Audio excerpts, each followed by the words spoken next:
Happy Monday, back in the saddle. Back in the saddle. That is Mike Tirali back from his 4-month tour of America's libraries across the country. Hey. Engagement speaker extraordinaire, Dewey Decimal System pioneer. And, I'm glad you were back in Nashville.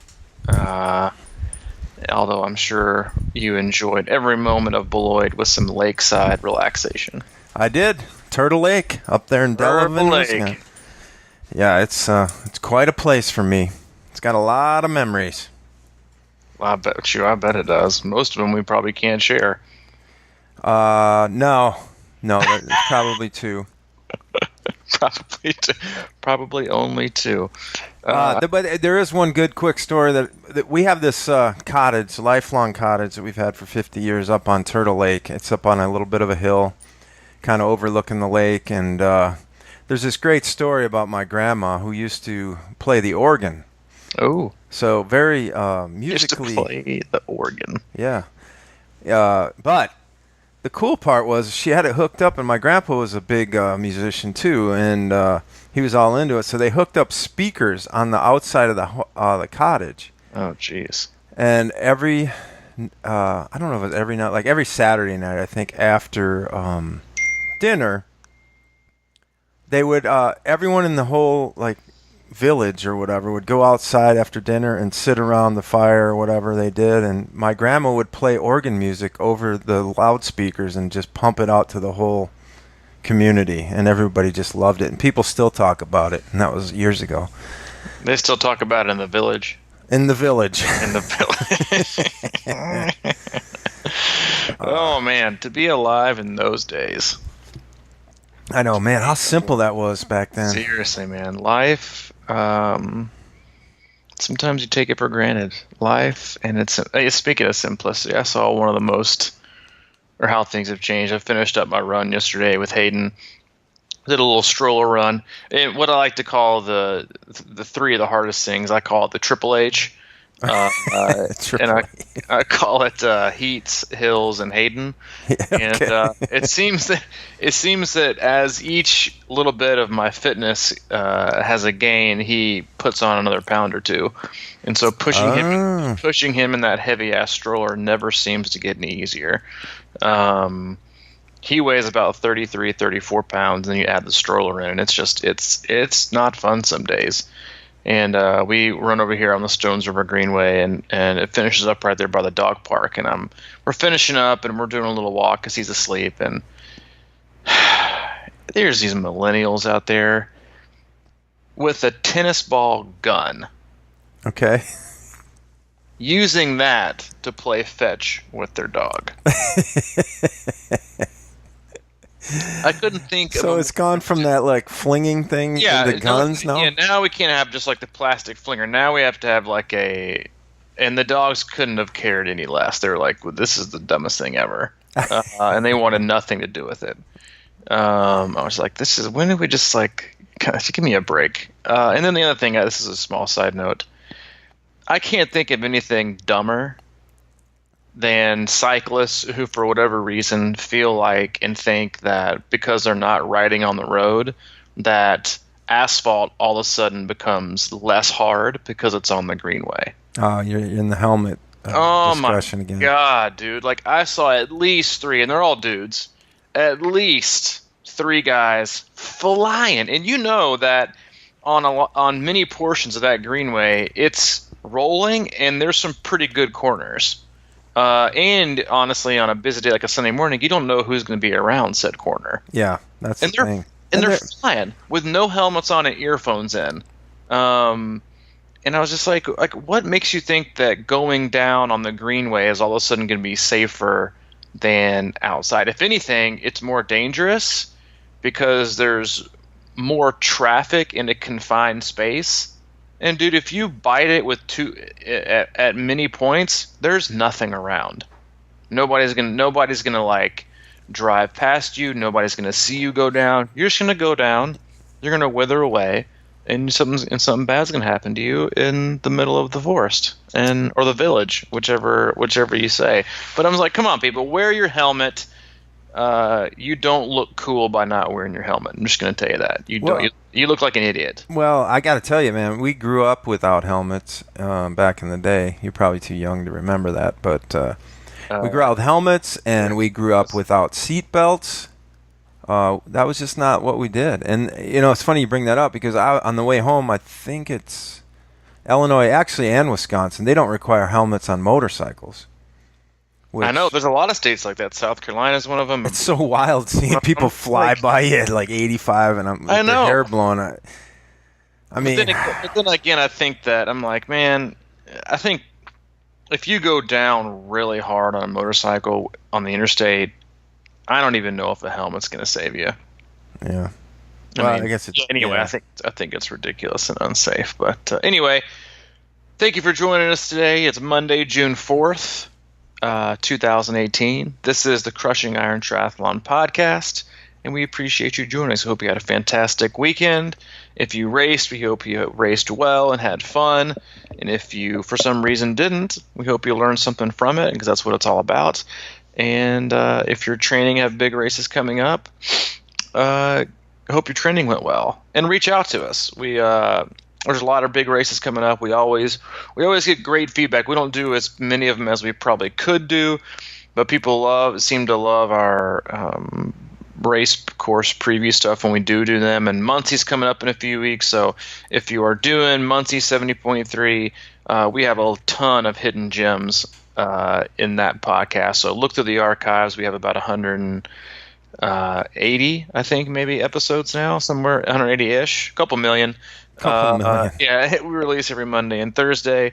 But go back. Muncie's coming up, and we have a really solid podcast on that one with some hidden gems like race morning parking that you can pay for with VIP access.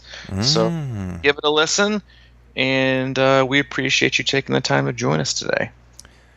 Yeah, maybe one of these days I'll get back there and kind of collate the Muncie and different different races that we've, just to get them all on the same page so everybody can just dive in deep. Because there is a lot of stuff that I don't know if we're at 1 million podcasts yet, but I think it's somewhere around 170 or 80. Yeah, we're getting there.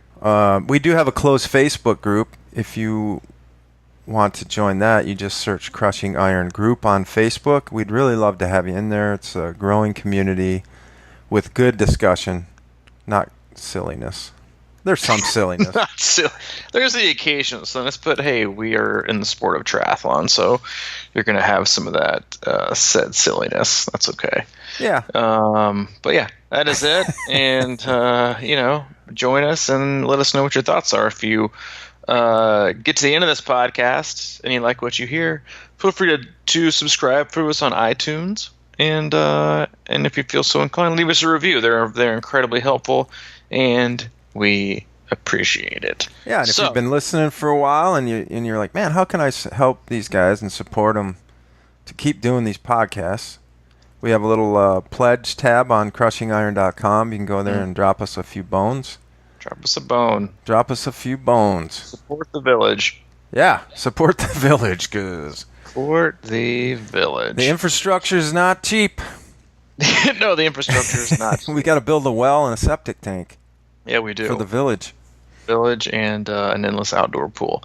So, you got anything on your mind today? Or do you mean to run with this one? I think I'm going to have you run with it, but I do have on my mind as I've been gone a while and I didn't mow before I left in the backyard. Ooh. So I am looking at a weed eater lawn mow today.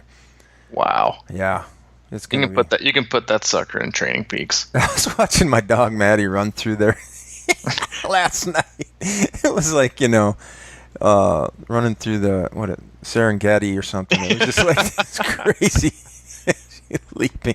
You could hear the grass like slapping off her as she's running through the lawn. She's probably loving it. And I do have something about triathlon. I was thinking, a couple of weeks ago I shot about 30 videos with Steven, our strength and conditioning guy. Mm-hmm. And I was kind of getting those ready, and I'm trying to get them ready so that we can get them on the app and everything like that. And I was watching going, man, this is exactly what I need to be doing. He ran through about 30 quick sort of warm-up / strength / flexibility exercises with, kettlebells and whatever. And that's all I can think about lately. Is like, that's to me is the missing piece of this puzzle. And we've talked about it for many years, it seems like, but my weakness in my hamstrings or my tightness or whatever you want to call it, I think that's the piece. And I just got to figure out how to get in there. We've always said this probably from one of the original podcasts that long course racing is very much about durability. And it's not necessarily who is the fastest, but it's more oftentimes who slows down the least. And that is cumulative fitness with speed, endurance, and strength that you have to have. And so, yeah, man, if you feel like that's a part of them or one of the missing links that can help you, be a more concreted part of your foundation to keep you healthy and training hard and become a more resilient athlete, then hey, man, I say go all in. All right, I will. All right, that's what I thought. So I'm not going to say I have a dilemma. Uh-oh. But I'm having a hard time framing. So I raced this last weekend, and super sprint, something like that. Yeah, super. So we're talking like a 0.8 mile swim, 15 ended up being like 16.5 mile bike, and then a 4 mile run. So pretty short. We're talking like, around an hour and a half racing time, and definitely a distance I have not done in quite a long time, and takes a whole different level of, I think, attention in a different way and mental focus. And so I've gotten a little bit of flack, I think, that from my wife especially, that I was disappointed in my race. Oh. And I think that we all judge training days and we all judge races on, in a variety of spectrums. How did we do an overall time? How did we feel like we executed? How did we feel like we placed overall? How do we feel like our effort was? So I think there's just like a bunch of different categories on how we can judge a result. And I guess ultimately the most weighted end of how you did is behind the one that matters to you the most. And I think that fluctuates, honestly. I think some races you weigh your overall standing is the most important thing to you, and then maybe effort, then it might be how you executed, then it might be, there's so many moving parts in triathlon in general that, there's just a lot to think about. I went into the race and, I rode blind and I ran. I didn't have a watch on my run. And I tell you what, man, I am disappointed in. Well, you know what? I was thinking about this morning. First off, I said I was disappointed in my effort, and it wasn't like I was out there loafing.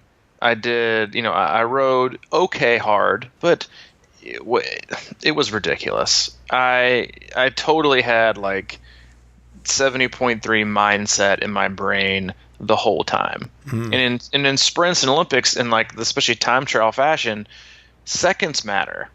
Everything. I mean, it all matters, but seconds especially matter. And I remember going through the swim, and it was a time trial start. You went off like every 6 seconds, and I remember, like, I got caught up in the strategy and the some of the dynamics that I shouldn't have. Like the swim, I caught up to like the front two guys, and then I just sat in the back. And for like the last 500 meters, I was just kind of like chilling, when I should have just swam around him and kept going at the pace that I wanted to go, instead of trying to take that path. And then on the bike, I went blind. I felt like I was pushing it, but I was having this like internal battle with my head. It was like, push it. And then it was like, no, save it. Yeah. Push it. And then it's like, that's like my 70.3 mindset, like my brain, that's been in since last October. That's all I've been thinking about, like training your brain to think that way. And so I ended up pushing for the sprint. I ended up pushing the exact same watt average and normalized power that I did for Texas. Oh, really? Which is about 40 miles longer. Yeah. And I biked well, I felt great, but I didn't even nearly throw it down on the table. And then on the run, dear God, do I suck at short course running right now? That course just kind of ate my lunch. It was you've done it before, I believe. I've never done it. You haven't? Mach 10? Yeah, dude, it is hilly as all get. It's like a Muncie condensed course. Okay, so it's up and down. Yeah, all rollers, no shade, and like the Mike T double H, the hills and the heat, and the hamstrings, and the hamstrings or Triple H, and I got done, and my legs like woke up at like mile 3, and like, oh, this is what we're supposed to be doing, and so I placed well, overall, and I placed well within my age group, but I just wasn't very happy with my effort. But I think when it came down to it, I failed to mentally prepare for the effort that I wanted. That makes sense. And so in these shorter races, like, they are shorter, but you're asking a lot out of your body, and if you're not used to it, then you need to prepare yourself to be able to do something totally out of your general and comfort zone. And I didn't do that. I just came like, oh, it's a sprint, I'm going to go hard, but I think you're always going to deviate, and you're always going to go back to what's most comfortable and what you're most used to. And for me, that's been like that 70.3 mindset. Swim controlled and uneventful, bike steady but hold back, and then run as hard as you can. And I totally didn't mentally prepare to approach the race differently or go after it. And I think honestly, I think that's something that I've struggled with since in the past few years is, my personality in terms of how I race is obviously totally different than it used to be before I got sober. Before then, I was able to just like totally zone in, put my earphones in, and it was all about the race all the time. And while other aspects of my life were definitely not healthy at that point, being able to like dial it in and focus on certain aspects of the races was very, very good. Well, now on the flip side, sometimes I find myself almost too nonchalant and kind of like, yeah, it's just another day, man. It's just another race. And I think that's helpful, because I'm enjoying it and I love it. But I think at some point, like, you have to be able to turn it on. And I like 30 minutes before my race, I found myself like sitting on the trunk part of my car with the door open, like answering emails. Like, what the fuck was I doing? Yeah. Like, it's still a race, and if you want to do well, like, get your mind in the game. And so I think that while I was physically prepared, I think my effort, I guess not so, I wasn't really disappointed in my effort, because my effort was a direct result of what I was mentally prepared to do. And I didn't mentally prepare to do anything different. And so my body reacted the same way it's been reacting, and that was to respond to the signals in my body and my mind that this is just the same old deal, but it wasn't. Mm-hmm. And so I think that, while, now that I've had a couple, 40 hours to kind of let it soak in, like, I think that's definitely something I need to take into account differently is taking time before the race to set everything else aside. And it's okay to not be, chatty, but take your time and focus in your warm up and focus on what things are going through and do a race run through. How is this going to go? How is this going to feel when it happens? How are you going to react? And mentally prepare your mind to be able to tell your body what it needs to do instead of just feeling like it's going to go into autopilot. And I feel like that's most of what happened is I ended up in autopilot, and that's 100% on me in terms of lack of preparation. Well, that's a little harsh, But Well, I mean, it's just true. It's true. Like a lack of mental preparation morning of. It's 100%. Well, that's that's the thing, right? But I mean, I get that because you really especially since you've been sober and you've been focused on sort of leveling out your highs and lows, and living a moderate lifestyle, and then all of a sudden you got to turn it up to the intensity of a short race like that. You're right. I think that is something you can flip on too. But also, you probably haven't been. I mean, I'm sure you've been obviously doing hard runs and stuff like that, but you haven't. I mean, to go from. That's probably why there's not many people that are really good at Olympics and that are also really good at Ironman. You know what I mean? It's just like yeah. You can only have so much. But yeah, it's a difference in. Yeah, you see these guys preparing for a NBA basketball game before the game, that they're thinking of it in terms of intensity and like explosiveness and things like that. But if you're in the last 3 races you've done are full half, that it isn't a challenging mindset to kind of like flip that switch over. Even when we did that Olympic last year, I kind of you get that, and it's almost the same where you need to be going all out. And it took me about half or more of the race to figure that out, or at least kind of. Is that what you're saying too? Is kind of your body was like, oh, okay, you want to go faster. Mm-hmm. Yep. Because you ease. I always talk about easing into every event, and you really don't have time to do that in a sprint. It's just you don't, but you do. It's over. Yeah, but that's probably another reason why instead of sitting in your car checking messages, you probably should have been warming up a little bit and getting your body to that point before the race started too. Yeah, I definitely don't think. I mean, I warmed up, but I did not warm up nearly as much as I should have. Yeah, it's almost like you need to be like not. I don't want to say spent, but it's like whenever I go out for a run. Kobe always says you got to get a good lather. Yeah, that's what I'm. Yeah, it's like every run I ever take, I don't feel like I'm even into it. Training runs in every run until mile 2. So you see some people running. I used to laugh at when I was first getting into running.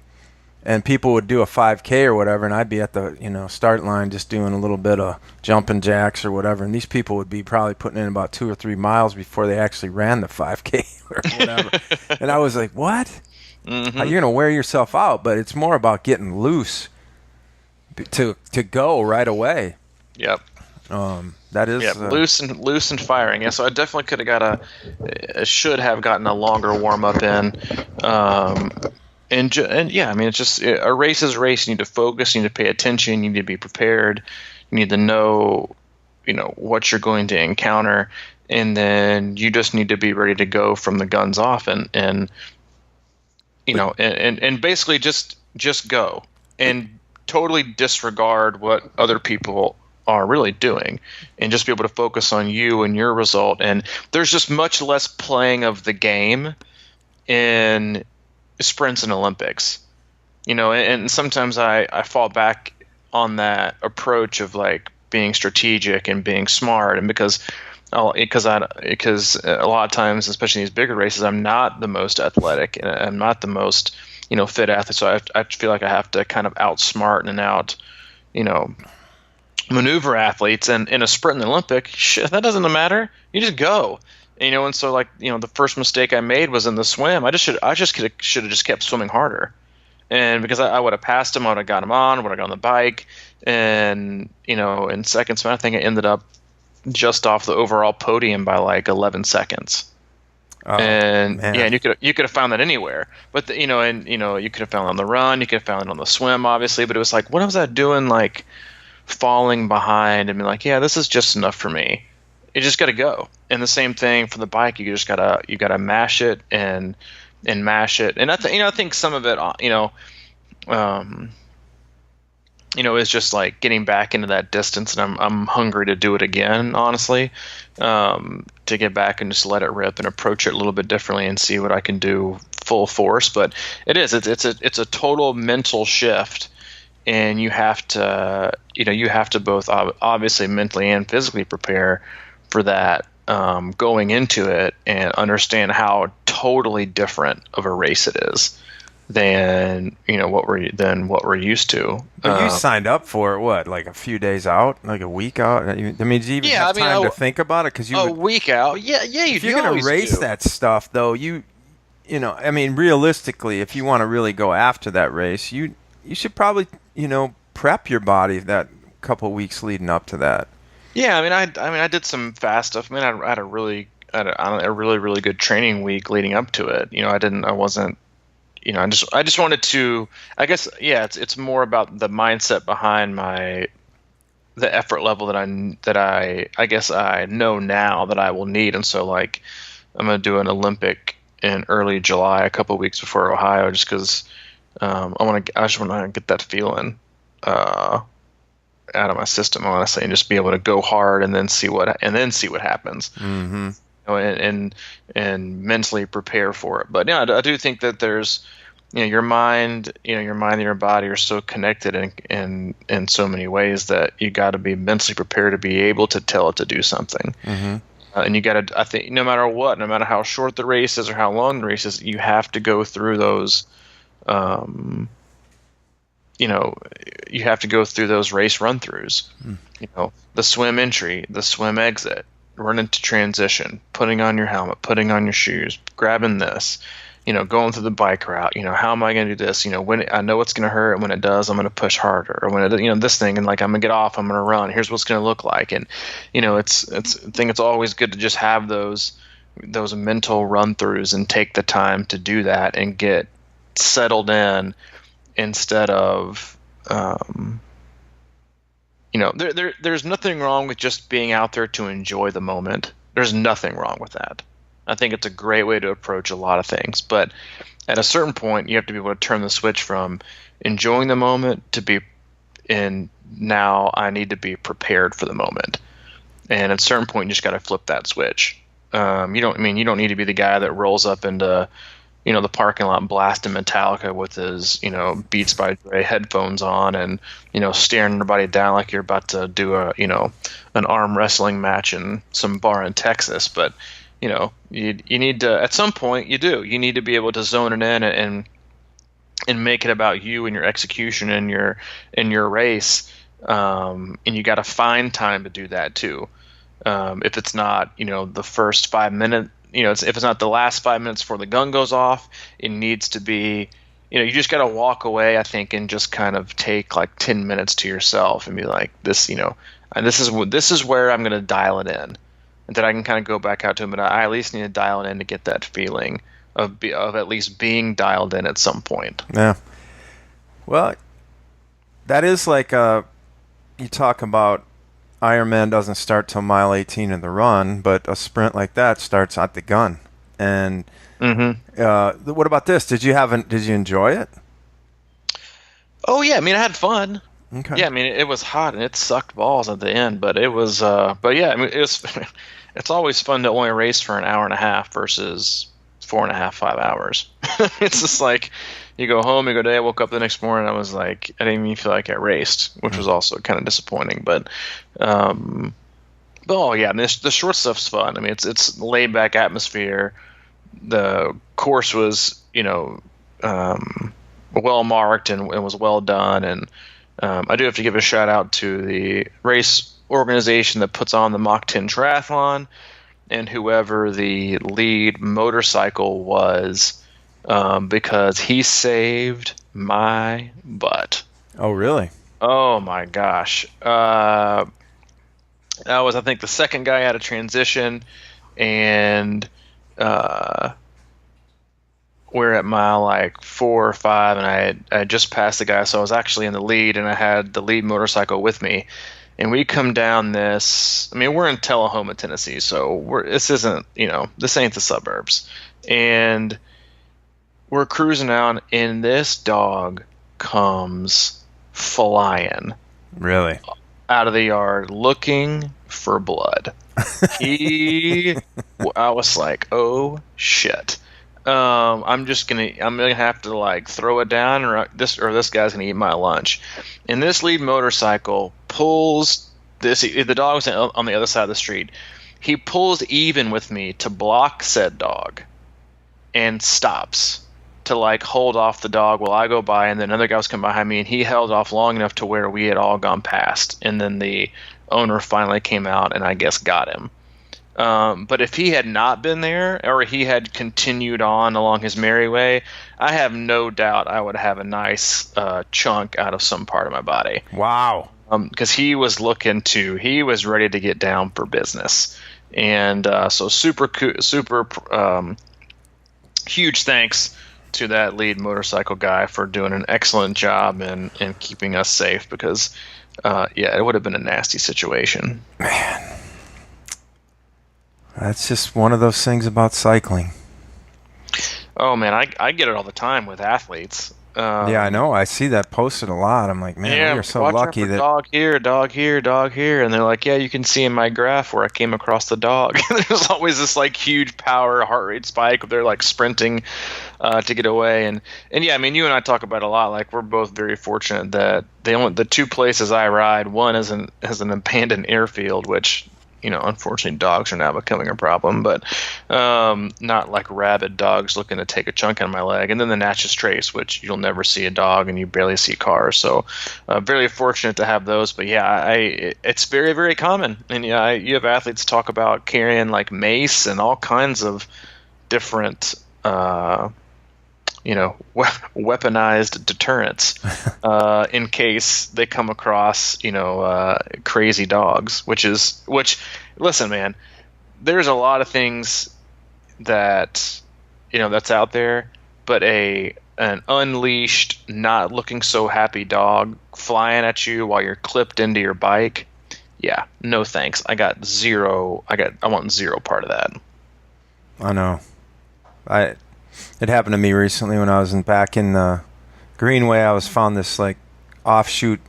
It's the old golf course that we ride. And I had headphones in because there's no cars over there, and I was just working these hills and nobody's back there. And I was cooking up this one hill. I look over and there's a mean-looking dog just running right next to me. I was like, "Oh shit!" Oh, Jesus. And so I just I unclipped and jumped over to the left side of my bike, and he was on the right side.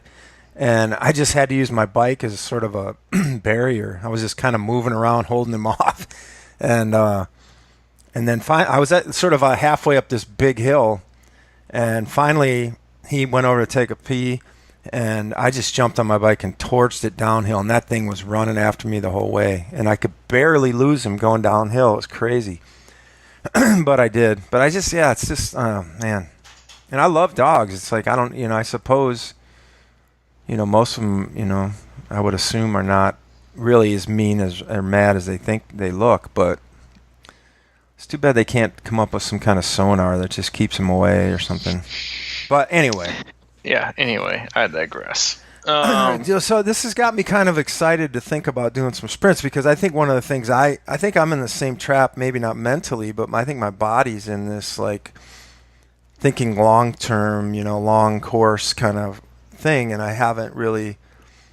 I think a good sprint might remind me that it's good to get out there and unleash it, a little bit more, to get your body used to that speed and the ability to kind of turn it up a level. Because when I do that, I feel like I'm not used to it. I feel like I mentally feel like I still can do it, but I can't. I'm really not working it as hard, but. Just that mindset of sprints and Olympics, and I think that's always good. I feel like that it's always a good stepping stone after I race one.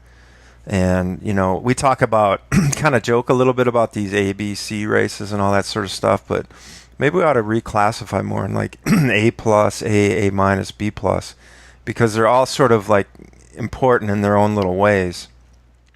Well, honestly, the next race you do should be the most important. Yeah, but using it in a certain way.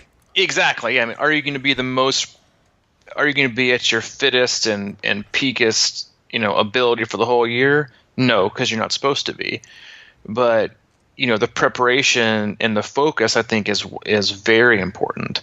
And something you said, like I have a lot of athletes that have done 70.3s, one, and some of them are about to do their second.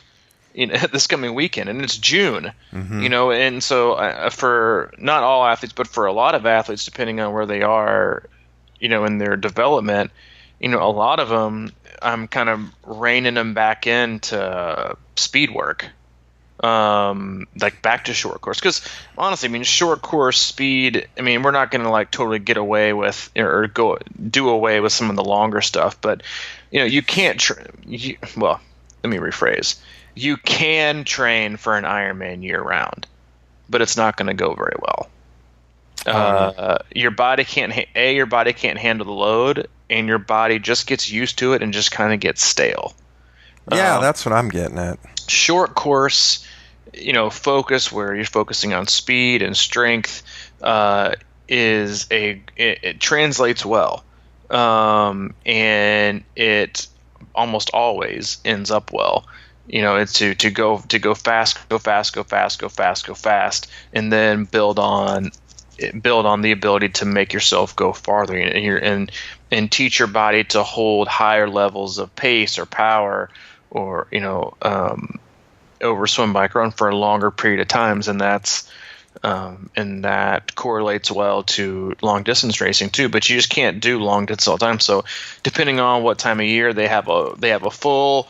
It's like, all right, we're back to speed. And the nice thing about it is they already have such a great base underneath them, because they've done long course stuff, that they've already put in a lot of running and cycling and swimming. So they have a really durable load. Mm-hmm. So I'm not nearly as worried about throwing in some harder strength or speed stuff, because if they're getting it, then they've already proven they can do the work and hold the volume, and their body can handle the stress because they've been doing it for months. And so there really isn't as much of a risk with doing some of these harder sessions, because their body has been built up over these first 5-6 months of the season, to where now it's time to let it rip. Mm-hmm. And have fun with it. But no, I think the same can be said, like what you just said. I mean, I had your Garmin, a lot of Garmin watches, you can like change the face, and I had Ohio on there. It's in like 55 days or something, and I'm like, I erased it this morning and put Renaissance Triathlon Olympic. It's like 30 days, because it's my next race, and I want to think about it. And I think the great thing about that is that it is, while it's not the most important race of your year, it is always important to stay focused and dialed in. And sometimes I think that because I don't think there's really many drawbacks at all to like the countdown clocks or the things like that, but I think sometimes you do have those like, well, I do have more time, I got like 120 days, so what's like one day? And it's not so much that taking one day is a huge deal, because it's not. In the scheme of things, it's not. But in terms of being focused and dialed in, that translates to your everyday training. I'm dialed in today. I'm not just going through the motions. Today is important because I got to race in 28 days. Is it an Olympic? Yeah, but it still matters because I want to race well, I want to figure things out. And so if those shorter intermediate races keep you dialed in on the interim, then they're worth their weight in gold. To focus in and dial in and have something to, because we talk about this too, like in especially in some of our earlier podcasts, most of my athletes, they've said like, listen, in the past, or even for a lot of them, if you build for a long period of time, they burn out mentally and emotionally long before they burn out physically.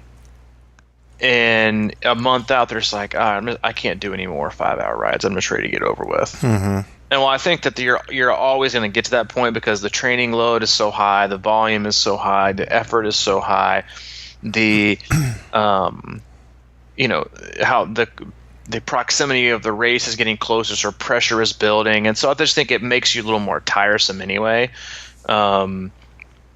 That you kind of just get a little bit irritable, which is pretty common as well. But I think that that's why shorter races, they're cheap.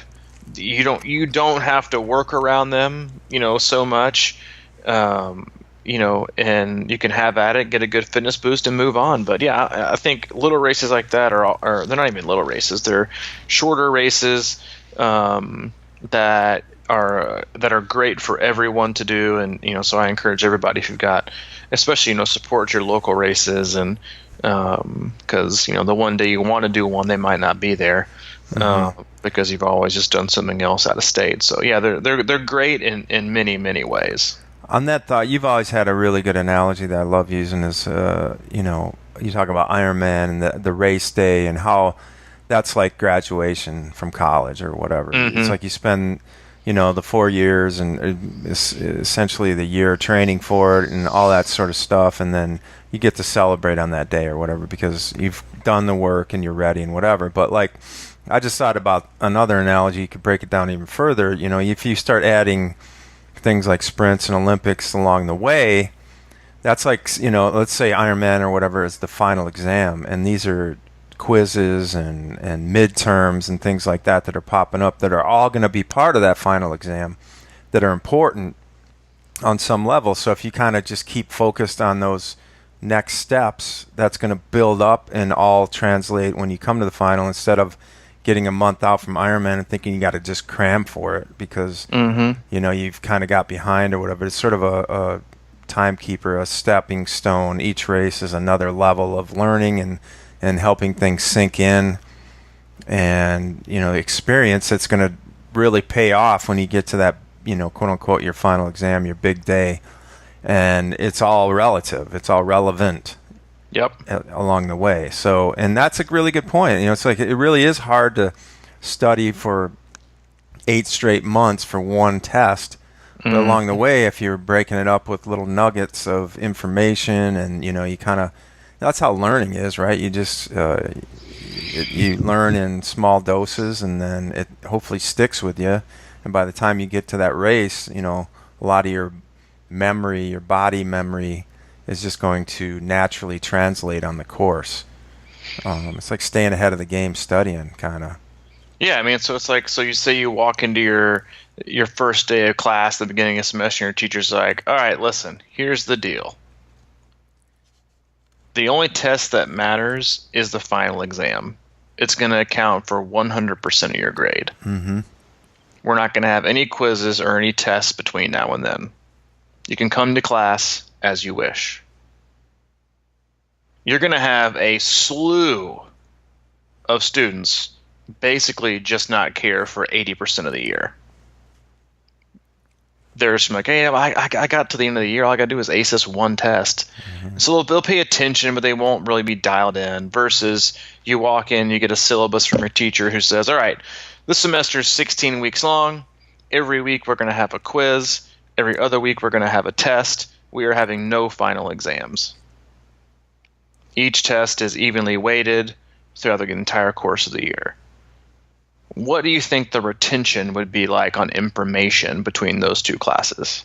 Obviously, the second one would probably have a much, much higher ability to retain information. They'd be more focused. They'd be more attentive. I would argue that grades would infinitely be higher. And if they were given a final exam, like a pop final exam, like the teacher, you do, the syllabus is out, and you've got like every week's as a quiz, and every other week's a test, and you get to like the last week of the class, and the professor's like, all right, man, listen, I just been messing with you. Everybody gets to wash all those clean, and your final exam is all that matters.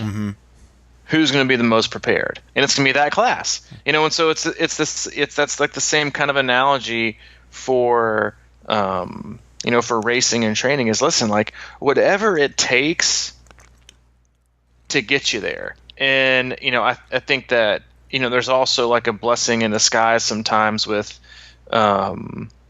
with athletes that I have the kind of, I was just kind of texting back and forth with one of them earlier, or last week, that was had a health scare and some injuries in like January, February, March, and so she's just now like getting really, really, really healthy and seeing some big fitness gains. And I was like, yeah, like, are we exactly where we could have been if you were totally healthy year round? No. But one of the greatest things you can be in May and June is hungry. Because a lot of people have spent too much of their time, um, or have wasted it. And so to be hungry 3, 4 months out from your big race and not just kind of like complacent and okay with how the year's gone is a very, very good place to be. And I think that that's, worth its weight in gold as well. Yeah. I mean, I'm the king of winging it. So You are the king of winging it. that's, I mean, I know too, there's been occasions when I've studied all year and stayed on top of it. It is infinitely easier to do it that way in the end. I mean, it's hard to do along the way to stay on top of it, but it is the little things.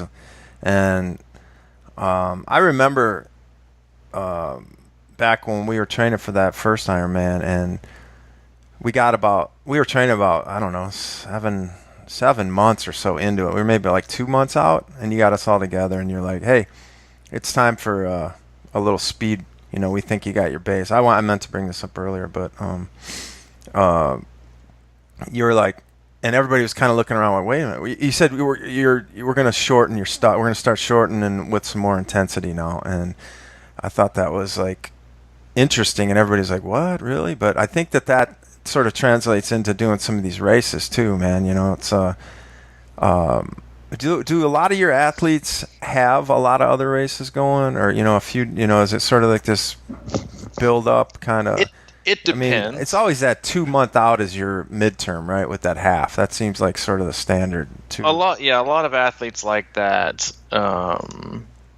Like that approach. I do too. I mean, I gotta say, or even closer. Yeah. Not much closer, just because you want to have one big block, but it's great. I generally think like 6 to 9 weeks out is pretty close to perfect.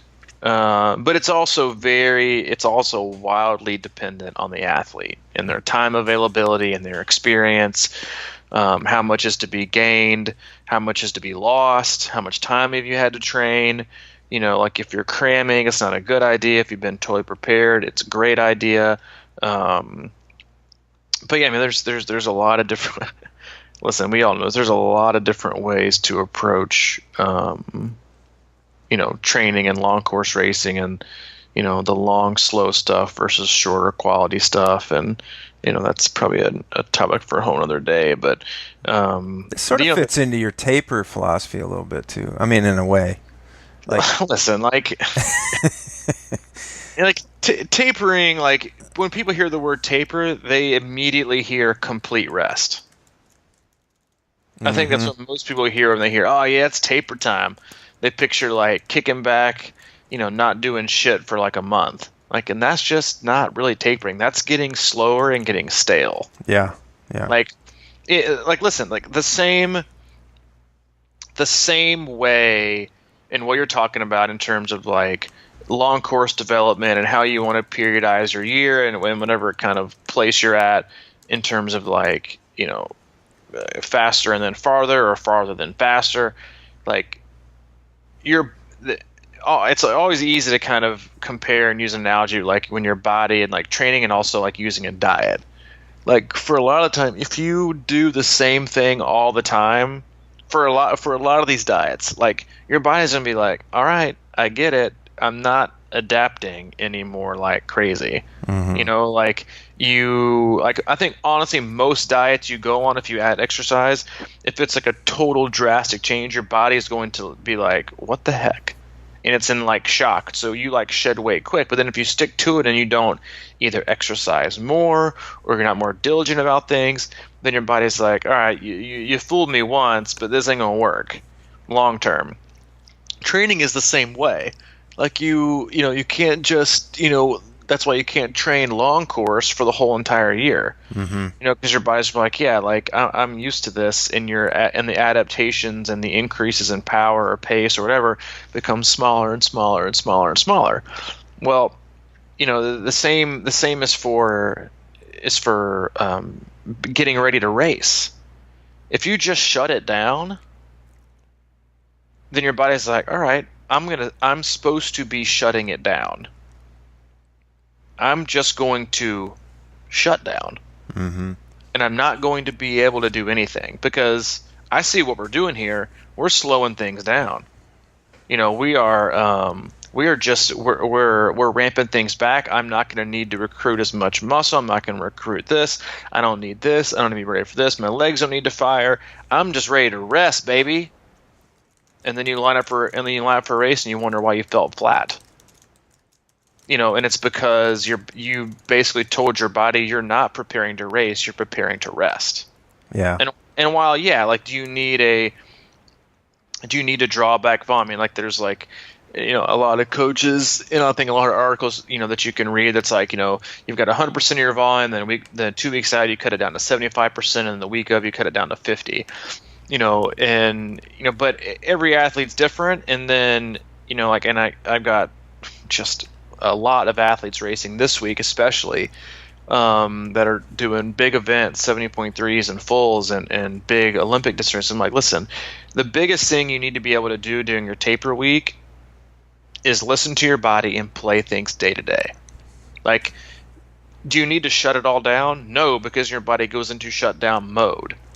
But do you need to lighten things up? Sure, but you always also need to keep in speed. And that's why every single session that I have, I think except for one, includes quality work. Not a lot of it, but just enough to keep the body engaged.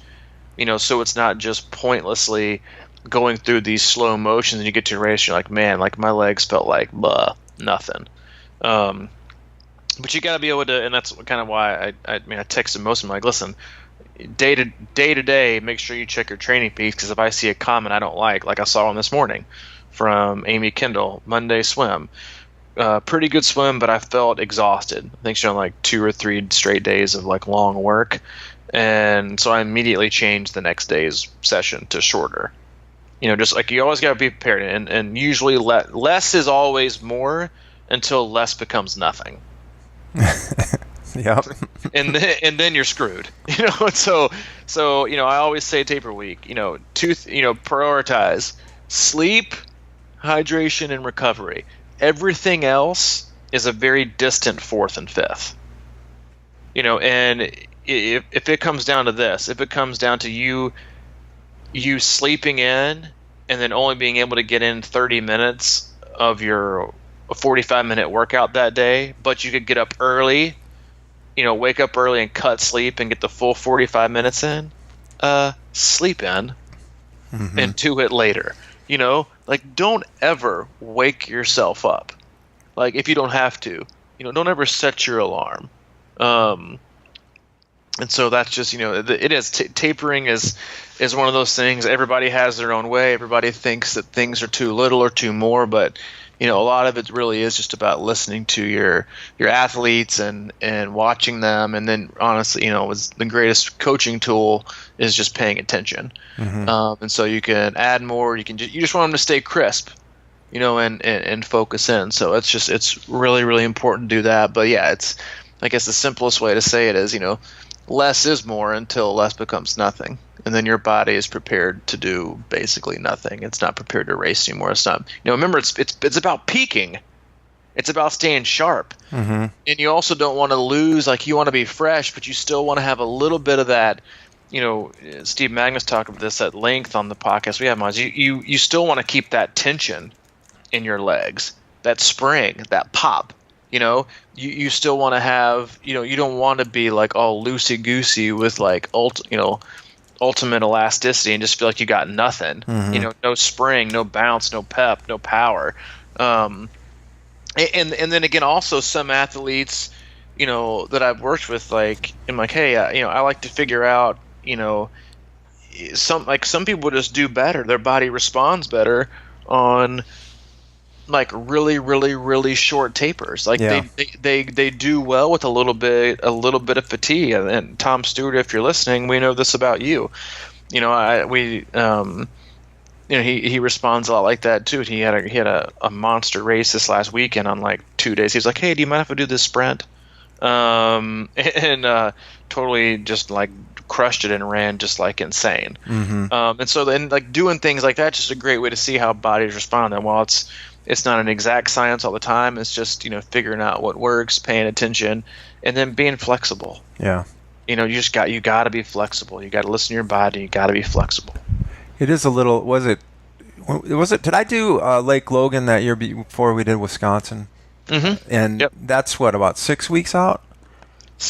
Yeah, 5-6 weeks. Yep. It was pretty close. It felt really close to me, but I made the decision to do Wisconsin kind of late, and I was sort of like, I felt like I needed to get in a half like that, and I honestly, I thought it was kind of getting close to, because I felt like, well, I'm not even really getting up there yet, and then I'm going to almost be tapering right away. But that was one of those years when I did that race, and I just kept going on the back end of it, and I had a pretty short taper, and that was probably the best I ever felt in Ironman that day. That was one of my better races on a tough course, and I just felt like there was something to it to just kind of pound it into that zone a little bit further than maybe you're comfortable with, Yep, exactly. Because, think about what we do and how we recover, and for, many, many months, and you're telling me you can't kind of, rebuild and over the course of 2 weeks, 2 to 3 weeks, with some consistent efforts in there. I remember I was putting a lot of time in the water too, and I think hard swimming and that sort of stuff really pays off. I think, as you're even coming up in the week of the race, some hard efforts. Yep. I totally agree with you. I just think that we do it all year, and we respond with these crazy long 100-mile rides after, and then run afterwards, and then all of a sudden, you get on race week and you just think you got to lay around all week. Yep. It does not quite work that way. Mm-hmm. All right, well, there we go. There you go. Another lengthy podcast from the Crushing Iron dudes. Had a ton of inquiries over the weekend about swim and triathlon camps. We are done with swim camps for the year. I'm not sure at what point this year we'll be releasing the dates for the next year, because we all know triathletes like to plan. We have no spots available at the moment for June or August. June is like 2 weeks from Wednesday, so that'd be short notice anyway, but we are currently sold out of all camps. We have a wait list for August, and I'll probably let that roll till about 45 days out, so like by the end of this month. I'll let you guys know in sequential order, but if you are interested in joining the August camp or June camp, you can always shoot me an email, and if somebody has a dropout last minute or swaps camps, be happy to fill you in. So you can email me at c26coach@gmail.com. If you also have questions about coaching or training plans, you can also go to the website crushingiron.com. Under the tab coaching, you'll see both Mike and I's profiles there. You can check us out and see what you think, and then all the pricing is there as well, so make sure you read that. And then we've got plenty of gear left. Well, not plenty of gear. We have a decent amount of gear left over. 2 styles of hats, 2 styles of visors, and I think some C26 apparel left as well, Mike. Yes, we do. Limited apparel. Limited apparel. But we have T-shirts, long sleeve tees, and hoodies.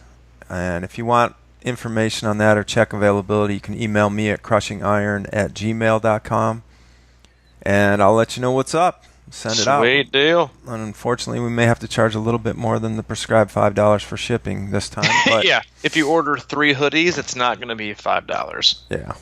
So we'll let you know ahead of time so you know what you're getting into. Exactly. But yeah, I think that's it.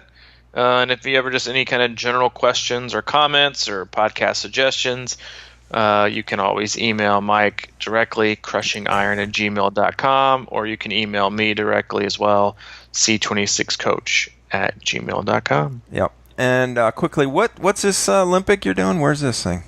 It's in Alabama. It is in Florence. I've heard. Is it the Goose Pond course? No, it's not the Goose Pond course. Okay. It has. I'm not exactly sure.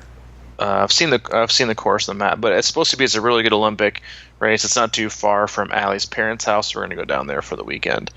Ooh, way to tie it in, buddy. Hey, dude, I'm all about it. You're the tie-in. All about it. Are you going to be doing that Disney marathon next Ooh. year?